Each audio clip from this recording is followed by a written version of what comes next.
Mama, salamat ah. Simula paglabas ko, ikaw ang kasama. Una nagturo kung paanong magsulat at magbasa.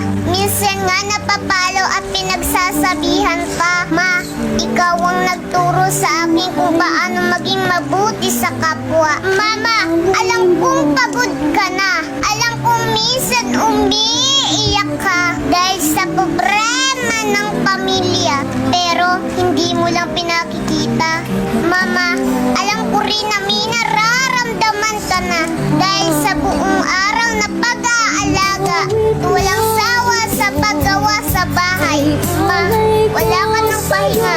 Ingatan mo naman sarili mo, Mama. Hindi kasi namin kaya pag may nangyari sa iyong masama. Sorry, Ma, hindi ako nakikinig sa'yo. Hindi nakikinig sa mga